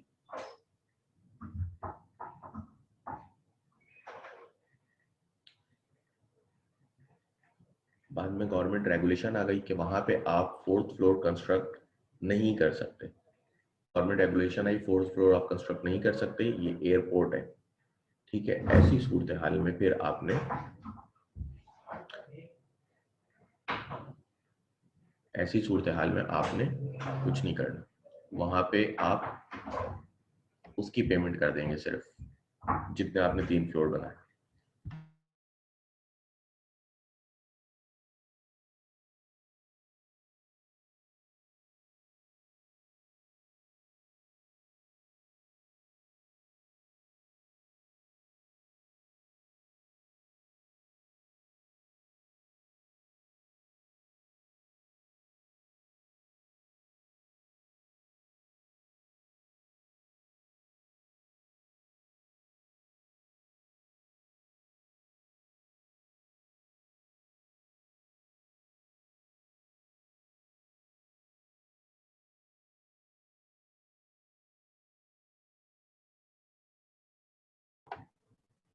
ठीक है, तो ये पॉइंट नंबर 2 एक्सप्लेन हो गया। इसके बाद हम चलते हैं मजीद आगे। पॉइंट 4 आपको क्या कहता है? पॉइंट 4 कहता है a party who is guilty of breach of contract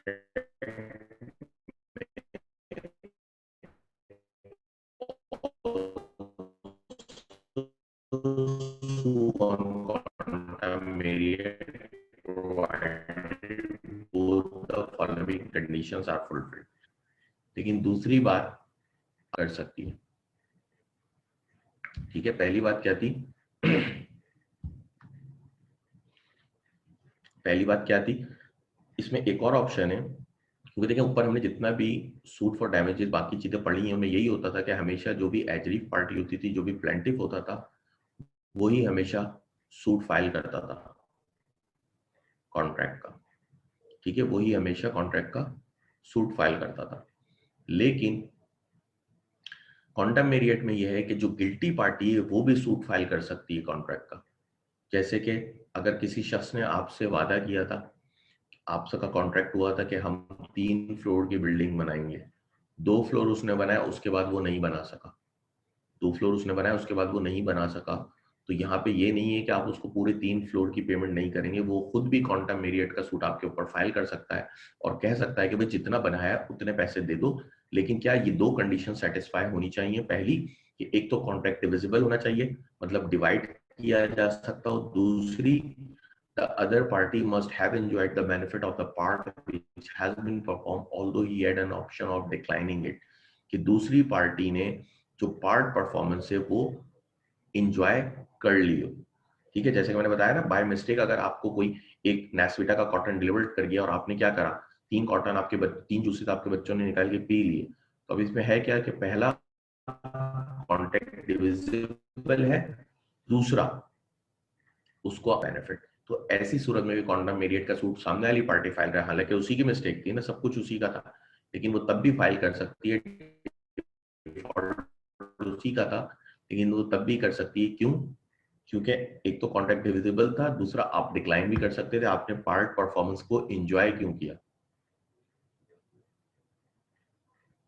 ठीक है, अच्छा जी, फिर है suit for specific performance.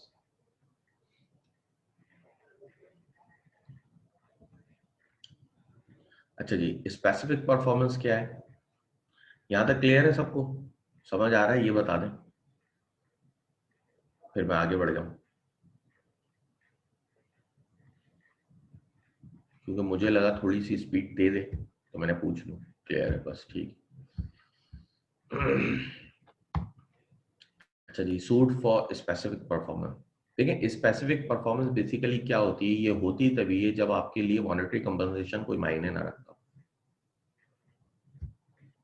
Sir, building के केस में सेकंड कंडीशन कैसे फुलफिल होगी? डिपेंड्स। अगर डिपेंड है ना, हो जाती है। अगर आप उससे बोले एक फ्लोर कितने होते हैं, दो कितने होते हैं, तीन के, इस तरह से डिवाइड हो जाती है। जब डिसाइडेड होता है तो ये उस वक्त डिसाइड कर लेते हैं वो लोग। ठीक है, फिर होता ही है नॉर्मली बिल्डिंग के केस में, ये तो आप घर बनवाते हैं तो पता नहीं चलता। नॉर्मली जब आप प्लाजा वगैरह बनाते हैं तो वहां पे इंजीनियर्स वर्क कंप्लीशन सर्टिफिकेट्स देते हैं। ठीक है, वर्क कंप्लीशन सर्टिफिकेट देते हैं, उसके तहत भी आप जो है वो निकाल लेते हैं वैल्यू। फिर अभी आप मजीद आगे पढ़ेंगे, पहले IAS 11 था, फिर आप IFRS 15 है, तो वहां पे भी आप पढ़ेंगे कि रेवेन्यू वगैरह को किस तरह से रिकॉर्ड किया जाता है कंस्ट्रक्शन कॉन्ट्रैक्ट के उसमें। तो ये चीजें हो जाती हैं। ठीक है जी, अब आते हैं हम स्पेसिफिक परफॉर्मेंस के सूट पे।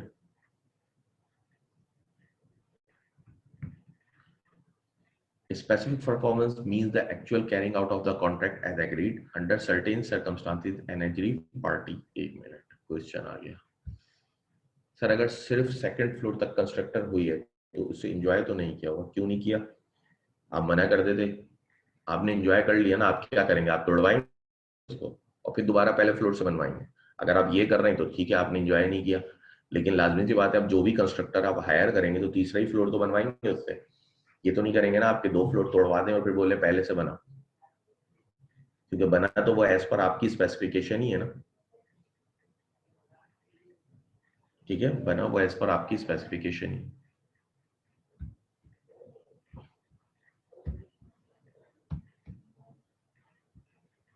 एक मिनट, ठीक है। तो specific performance mean the actual carrying out of the contract as agreed under certain circumstances an aggrieved party may file a suit for specific performance for a decree by the court directing the defendant to actually perform the promise that he has made. Such a suit may be filed either instead or in addition of a suit on damages। कि जनाब, specific performance वो होती है जो कि actually court contract के तहत perform करना था, वो कहलाती है स्पेसिफिक परफॉर्मेंस। और बाज औकात monetary compensation is not enough, तो कोर्ट क्या है, आपको स्पेसिफिक परफॉर्मेंस ग्रांट करता है कि नहीं, वही काम करें जो आपने डिसाइड किया था, कोई मॉनेटरी कोई परफॉर्मेंस वगैरह आप नहीं करें, वही काम करें जो डिसाइड हुआ था। मॉनेटरी कंपनसेशन की बात नहीं होती, वो ना आप इनएडिक्वेट रेमेडी होता है। तो ऐसी सूरत में ही हम स्पेसिफिक परफॉर्मेंस ग्रांट करवाते हैं। आगे लिखा है, अ decree for specific performance is not granted for contracts of every description. It is only where it is just adequate to do so, where the legal remedy is inadequate or defective, that the courts issue a decree of specific performance. It is usually granted in contracts connected with land, buildings, rare articles, and unique goods have some special value to the parties suing because of family association. Notice that in all these contract, monetary company is not an adequate relief because the injured party will not be able to get an exact substitute in the market। कह रहे हैं कि जनाब वो चीज जो है grant normally land, building, antics वगैरह के केस में ही होती है कि जहां पे पैसे जो है वो एडिक्वेट रेमेडी ना हो। ठीक है, फॉर एग्जांपल जैसे कि आपके आबा अजदाद का कोई घर था और आज आप उस घर को खरीदने जाएं, ठीक है, अब देखिए उस घर के साथ आपकी फीलिंग्स अटैच हैं, जैसे कि आप उस घर में बचपन आपने गुजारा, आपके आबा अजदाद ने उसको सेल आउट कर दिया था, लेकिन आज आप वो घर खरीद रहे हैं इस वजह से कि वहां पे आपके आबा अजदाद रहते थे, तो उसके साथ आपकी फीलिंग्स अटैच है। अगर वो शख्स आपसे पहले सेल का कॉन्ट्रैक्ट करे और बाद में वो मुकर जाए कि मैं उसको नहीं बेच रहा, तो आप अगर कोर्ट जाएं और कोर्ट बोले कि जनाब आप पैसे ले लें, कोई मसला नहीं है, तो शायद आप नहीं लेंगे। क्यों? क्योंकि आपकी उससे फीलिंग्स अटैच हैं, और उस घर के लिए पैसे जो हैं वो कोई मसला नहीं है, कितनी भी बड़ी कीमत आप दे सकते हैं उसको। ठीक है, फीलिंग्स अटैच है ना, तो इस वजह से, तो इसीलिए आप कहेंगे कि नहीं जनाब मुझे तो वो घर ही चाहिए, क्योंकि यहाँ पे मेरी एक एसोसिएशन है इस घर के साथ। ठीक है, तो ऐसी सूरत हाल में स्पेशल परफॉर्मेंस ग्रांट होगा और आपको वही घर दिलाया जाएगा। मजीद आगे पढ़ें। Notice that in all these contract monetary compensation is not an adequate relief because the injured party will not be able to get exact substitute in the market. क्योंकि जिस जगह से आपकी एसोसिएशन हो जाए उसका सब्स्टिट्यूट आपको मार्केट में नहीं मिलता। ठीक है, तो यही वजह होती है कि कोर्ट क्या करता है, फिर वहां पे आपको स्पेसिफिक परफॉर्मेंस ग्रांट कर देता है, ना कि आपको वो दे डैमेजेस क्लेम कराए या कोई मॉनेटरी कंपनसेशन दिलाए। अच्छा, specific performance is not granted as a rule in the following cases. इन केसेस के अंदर स्पेसिफिक परफॉर्मेंस ग्रांट नहीं होती। पहली, where monetary compensation is an adequate relief, thus the courts refuse specific performance of our contract to lend or borrow money, or where the contract is sale of goods easily procurable elsewhere. कोई भी ऐसी चीज जिसके लिए monetary compensation court को लगता है कि एडिक्वेट रिलीफ है, ठीक है, और जो भी चीज जिसकी रिप्लेसमेंट मार्केट में बहुत इजीली अवेलेबल है, आप कहीं और से भी खरीद सकते थे, वहां पे कोर्ट कभी भी आपको स्पेसिफिक परफॉर्मेंस ग्रांट नहीं करेगा। दूसरा, where the contract cannot supervise the actual execution of the contract। दूसरी बात ये कि जहां पे कोर्ट के पास इतना टाइम नहीं हो कि वो उसको एक्चुअली जाके सुपरवाइज कर सके उसकी एग्जीक्यूशन। जैसे कि example of building construction contract, more over in most case damage afford and. जैसे कि बिल्डिंग कंस्ट्रक्शन थी, आपने एक वेंडर से बात करी थी कि जनाब बिल्डिंग कंस्ट्रक्शन करनी है मेरी, ठीक है, अब वो डिस्प्यूट्स आ गए, वो नहीं कर रहा। अब आप कोर्ट में जाएं, स्पेसिफिक परफॉर्मेंस ग्रांट करवाएं कि जनाब इसी से बिल्डिंग कंस्ट्रक्ट करानी है, तो बिल्कुल कोर्ट ग्रांट नहीं करेगा। क्यों? क्योंकि वो सुपरवाइज नहीं कर सकता उसको। खड़े होकर आपकी बिल्डिंग तो आपको डैमेजेस दिला देगा, वो स्पेसिफिक परफॉर्मेंस नहीं दिलाएगा।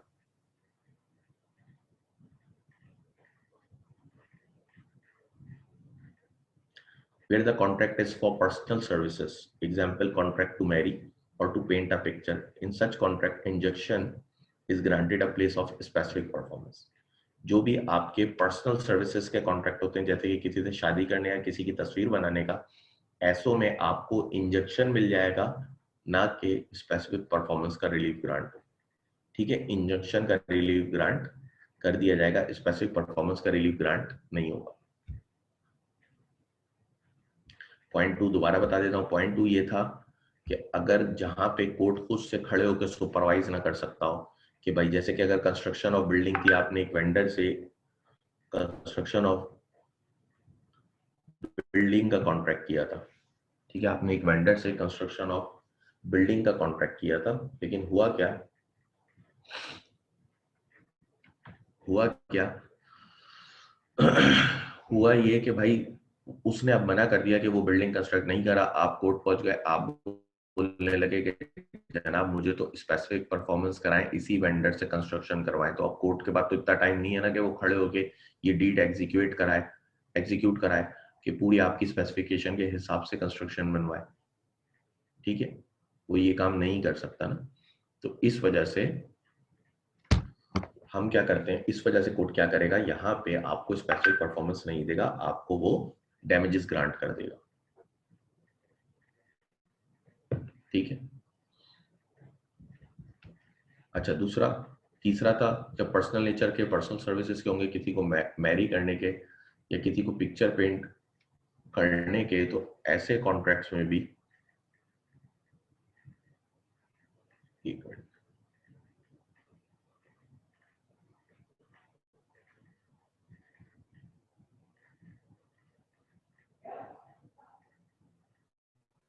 ठीक है, किसी को मैरी करने के या पिक्चर पेंट करने के, ऐसी सूरत में भी हम इंजेक्शन मिलता है कोर्ट से, स्पेसिफिक परफॉर्मेंस नहीं मिलता। इंजेक्शन क्या होता है देख लेते हैं लास्ट हम, सूट फॉर एन इंजेक्शन।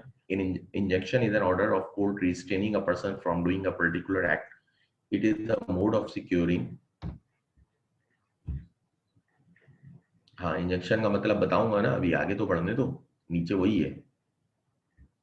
अच्छा, पॉइंट 1 एक्सप्लेन कर दें, कनेक्टिविटी इशू था, एक मिनट दोबारा कर देता हूँ।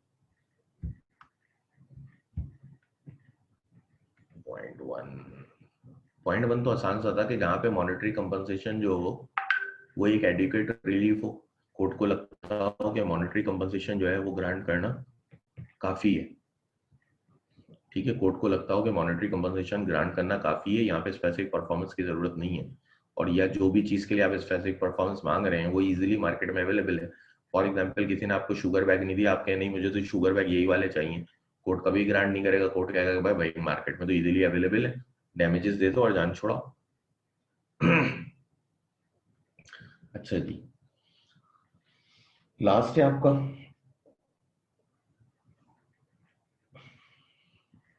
देखें, injunction is an order of court restraining a person from doing a particular act. It is a mode of securing the specific performance of the negated terms of the contract. To put it differently, where a party is in breach of negated term of the contract, where he is doing something which he promised not to do, the court may be issuing an injunction, restrain him from doing what he promised not to do. The injunction is a preventive relief. It is a particularly appropriation in cases of anticipatory breach of contract where wood damages is not. ठीक है जी। Basically injunction क्या है? Injunction होता है दर हकीकत कि कोई शख्स आपसे कुछ ना करने का वादा करे और बाद में वो काम करने लगे, तो यहाँ पे कोर्ट आप उसको उस काम को करने से रोकेगा। जैसे कि फॉर एग्जांपल शाहरुख खान का एक है पेप्सी के साथ कॉन्ट्रैक्ट। ठीक है, वो कॉन्ट्रैक्ट क्या हुआ है कि शाहरुख खान सिर्फ पेप्सी के ऐड करेगा, बाकी किसी का ऐड नहीं करेगा। ये इनका कॉन्ट्रैक्ट हुआ है ना। नॉर्मली ऐसे ही कॉन्ट्रैक्ट होते हैं कि आप एक ही ऐड करेंगे, दूसरा नहीं करेंगे। जब भी आप देखें, पहले अली जफर को आप देखें, ये बहुत पहले टेलीनॉर में आते थे, वो कॉन्ट्रैक्ट खत्म होने के बाद ये दूसरी उस पे गए फिरने। अब जिस तरह ये जो एजरा बेल्जिक है, इसका जैज के साथ हो गया, तो यकीनन सी बात है जैज ने ऐसे ही कॉन्ट्रैक्ट किया होगा कि भाई आप यूफोन या टेलीनॉर या कोई दूसरी भारत वगैरह के ऐड में नहीं आएंगे। ठीक है, इसी तरह फॉर एग्जाम्पल शाहरुख खान ने पेप्सी का कॉन्ट्रैक्ट करा कि वो पेप्सी के अलावा किसी और ऐड में नहीं काम करेंगे, किसी और बेवरेजेस के ऐड में, किसी और ऐड नहीं, किसी और बेवरेजेस के ऐड में। ठीक है, लेकिन अगर वो कोक के ऐड में काम करने जाने लगे, तो यहाँ पे फिर आप अगर उस पे सूट फाइल करेंगे तो वो बेसिकली इंजंक्शन का सूट फाइल होगा कि कोर्ट उसको इंजेक्ट करेगा, उसको रोकेगा वो काम करने से। कोर्ट क्या करेगा? उसको रोकेगा वो काम करने से। ठीक है, क्यों? क्योंकि उसने प्रॉमिस किया था कि मैं ये नहीं करूंगा और आज वो करने जाने लगा, तो कोर्ट उसको वापस अपने प्रॉमिस के ऊपर लाएगा। आप कोक के लिए काम नहीं करेंगे, आप सिर्फ पेप्सी के लिए इस वक्त काम करेंगे, तो वापस से उसको अपने कॉन्ट्रैक्ट पे लाएगा। तो ये बेसिकली इंजेक्शन होता है। क्लियर?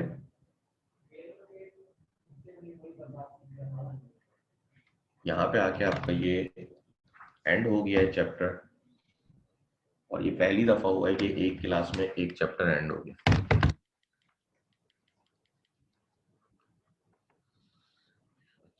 ये हो गया सवाल पॉइंट 1। सर, स्पेसिफिक परफॉर्मेंस का कॉन्सेप्ट, स्पेसिफिक परफॉर्मेंस होता है कि जब आपके पास मनी जो हो वो एडिक्वेट रिलीफ ना हो।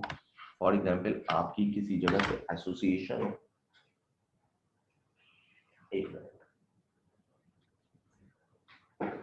फॉर एग्जांपल आपकी किसी जगह से एसोसिएशन हो और मनी जो हो वो एडिक्वेट रिलीफ ना हो, तो वहां पे आप स्पेसिफिक परफॉर्मेंस ग्रांट करते हैं। जैसे कि मैंने आपको बताया था ना, आपके आबाओ अजदाद की कोई बिल्डिंग थी जहाँ पे आपका बचपन गुजरा, वो किसी को सेल कर गए हालात की वजह से, आज आपके पास पैसे आ गए, आप दोबारा उस बिल्डिंग को खरीदने जाए और वो शख्स बेचने के लिए तैयार हो गया, सब कुछ हो गया, बाद में वो मना करने लगा। तो आज अगर वो शख्स आपको बोले इसकी जगह मैं तुम्हें कहीं और दूसरी बिल्डिंग दिला देता हूँ, या कोर्ट आपको बोले आप इसकी जगह पैसे ले लें, तो आपकी एसोसिएशन उस बिल्डिंग से ऐसी अटैच है, आप बोलेंगे नहीं मुझे तो स्पेसिफिक परफॉर्मेंस ही करानी है, क्योंकि पैसे यहाँ पे एडिक्वेट रिलीफ नहीं है। क्लियर है? तो ये होता है स्पेसिफिक परफॉर्मेंस, कि जब पैसे जो है, जो ना जो मॉनेटरी कंपनसेशन है वो एडिक्वेट रिलीफ ना हो आपके लिए, तो फिर आप स्पेसिफिक परफॉर्मेंस का केस फाइल करते हैं। लेकिन वहां पे फिर कोर्ट भी बाकी चीजें देखता है, वरना अगर कोर्ट नहीं देखे तो फिर तो ये है कि हर कोई स्पेसिफिक परफॉर्मेंस का केस फाइल करने लगे। ठीक है, तो कोर्ट भी देखता है कि ऐसा तो नहीं है कि ये प्रोडक्ट मार्केट में इजीली अवेलेबल है, ठीक है, या पैसे यहाँ पे उस कोर्ट को लगता है कि जी मॉनेटरी कंपनसेशन इनफ रेमेडी, तो वो चीजें भी।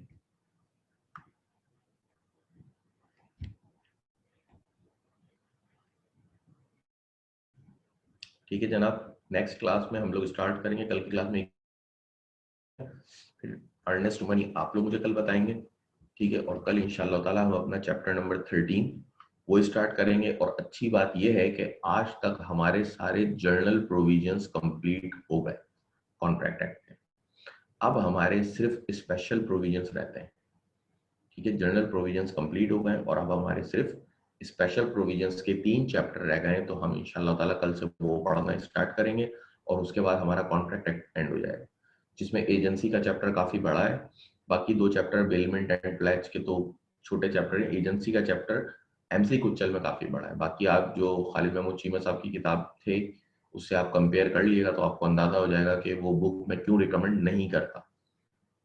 ठीक है जी, यहीं तक रखते हैं इसको। अल्लाह हाफिज। कोई सवाल हो इस चैप्टर से लिंक तो वो कल मुझसे पूछ लिएगा, क्योंकि ये चैप्टर एक ही क्लास में एंड हुआ है, क्योंकि आसान सा चैप्टर था बहुत, तो अगर कोई सवाल हो इससे लिंक तो कल की क्लास में ही पूछ सकते हैं आप। अल्लाह हाफिज।